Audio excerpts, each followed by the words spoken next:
The problem is in America, our system is just not set up to accommodate prioritizing family. It's just not. Prime example, if we think about COVID, March 15th, everything shut down in the United States in 2020. And let's just talk about how everything went completely awry. Businesses wanted to continue. In order for businesses to continue, people needed to work. People are employees, right? But schools were out, kids were home.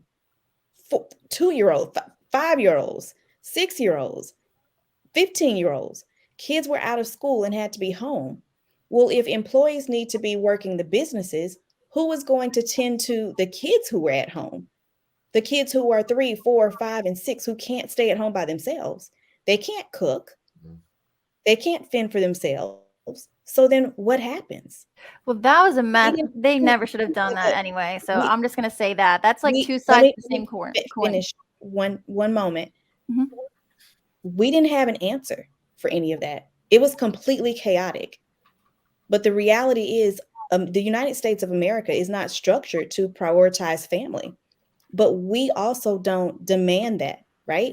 Look at our holidays. It used to be on Thanksgiving where stores wouldn't dare open up on They can't do Thanksgiving that. They're not before open a certain up time. But who's all buying the stuff, They wouldn't dare open up, but now they do because we support it. There's a demand for it. They So the stopped. businesses, so the Not all businesses stores. They did. go where there's a demand. So, that's just overall. United States is just not. We don't have the structure. Well, what I'll say is, but if it's a capitalist society, the market is us, like all the people. So it's like we don't value these things. We have to shift our priorities, and then these companies won't make money if they're open. You know what I mean? So that's something that I think is very powerful, and I think that's a great point, Tan. Is that take what you can control directly, control the controllables, and if we all know the benefits of family and of the mother and father, then you have to set that up and do whatever you have to do to make that happen for you and your kids. And I will say too, I did not grow up in a 2-parent household. I grew up with a single dad. And I just wanted to say real quick, shout out to you, Dad, because he worked his butt off, second shift, third shift, whatever, had like one pair of like gym shoes. Now he has an addiction, which is so weird for me to see. But I just appreciate him so much, his work ethic. And he was hard on us, but I'll never forget it, and I don't think I can ever repay him. So I just wanted to give him a shout out. So I think not what that I, he's watching, but you know what I mean. Yeah, Coach K, Dad. And then to mark off what Tam was saying, some of y'all parents couldn't stand y'all goddamn kids. Yeah. Y'all was ready to kill them. Listen, they were And then let me putting say this. Y'all they had more put us sympathy for teachers in teachers than I harm's ever way seen in my because life. they didn't want to be with their kids. Y'all had more sympathy for teachers than I ever seen in my life. I was ready to go back to the classroom. Y'all was paying the teachers so well. No, they wasn't paying us. They didn't care about us at all. Well, then They were sitting there. They teaching didn't at the wrong They school. has a pay. Hey, if you was in Kentucky, they was paying the retired teachers. You still gonna get your retirement plus an extra twice as what you was making yearly in Kentucky. Not twice. No, we didn't get that. Yes, Didn't get I'm that. saying in Kentucky. Oh, that's In mistaken Kentucky. out in her head, like in agreement. I'm like, no. No, I mean we had retired teachers come out of retirement, still getting their pension and getting their pay plus Oh, well, they double. that's a part of the teaching period anyway. That has nothing to do with COVID. That's that. Well, in Atlanta, you're able to do that. But you was getting double your pay. Well, they do get double. So because we have No. Listen. No, he's talking about during the pandemic. You Yeah. still get your pension, plus they get paying you twice as much as what. So say it was 50,000. Now they're giving you 100,000 Oh wow, that's great. for the year. Yes. well, And you know what's so sad about that? Shortage. What's so sad about that is when we're talking about prioritizing, the fact that some people who were coming out of retirement were, of course, of older age, and they said that COVID would impact them the most if they end up catching it. And the fact that they will put themselves in harm's way to get that money, to me, it just says a lot about what we value. I mean, that right there is kind of what I was talking to. Is a lot of times, The people will take their chance. You think people right? Like, oh, I'll take my chance. Well, if I die, at least I, got enough money. You know what I'm saying? So, I mean, it's that mindset. And like I said, I know for me, my shift came when I thought I was gonna die. So it's not like I was already there. You know what I'm saying? I was in the same mindset as everybody else. Like, I want to make this, then by the time I get this age, I want to be here, like setting those goals. And then that happens. And then just none of it mattered. I end up quitting my job where I was at because I'm like, the stress isn't worth it. Like, I just don't care. I'm out. I just can't do it.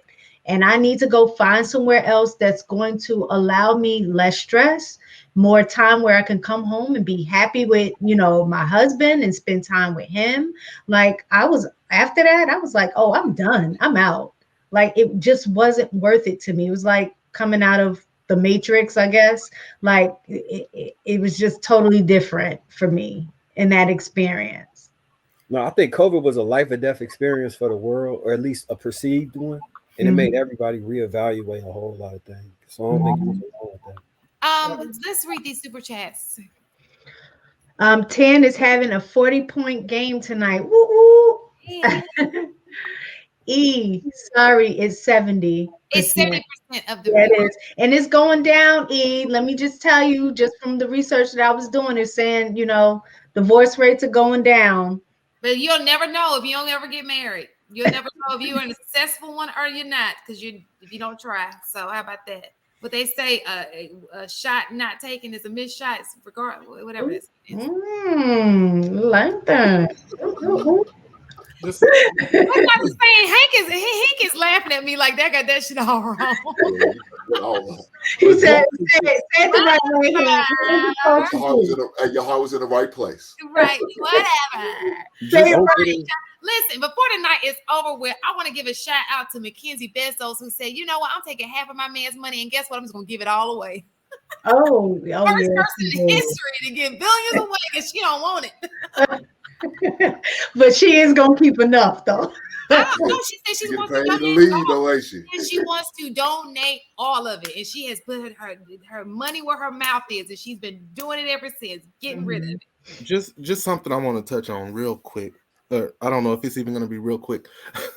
For me, coming from where I came from, living in the project, single mom, to get to where I am today took a lot of hard work, took a lot of personal sacrifice. And I was just listening, and you guys were talking about reprioritizing when it comes to work and time with the kids. Me, I've traveled to Philly a couple times, DC a couple times, Virginia a couple times, Atlanta a few times. For work is what I'm talking about. It's not that, and I personally make a little bit over six figures, but it's not about not spending time with the kids, because obviously I do. I mean, both of them here right now, right? But it gets back to the legacy point. It's about setting them up for a life I never had. An opportunity, because that comes with opportunity. It absolutely does. And one of the things I've done with my son, for example, he wanted to quit football. So one of the lessons I taught him was we hopped in the car and I drove him around to several areas where it's drug infested and prostitutes, and I explained that this is where quitters end up. So when you don't see me and I'm out here grinding and trying to make sure that I maintain the life that you have, just know I won't quit on you, and I'm working for us. And that has set in motion. This kid is an impressive kid. Going to the #1 rated school in the state of North Carolina. He's about to graduate high school. He's 18 now, looking to go to Virginia Tech. Now he's gotten his first job as a piece of delivery kid, right? And he just got the job last week. He's been called 3 times, and each time he's, "Hey, Dad, can I go? Hey, Dad, can I go? Dad, you work hard. Can I work hard? That way you don't have to give me allowance anymore." Which was one, like, when you see me blank off the camera, it's like, "Hey, we're going to talk about this, right?" Understand that kids see it. We as men hope that our kids see what the hard work does. Understand that, yeah, we'd rather be there with you during every football practice and every football game and every win. We would rather be, I promise, and this is a conversation I've had with him, I promise you I'd rather be there with you.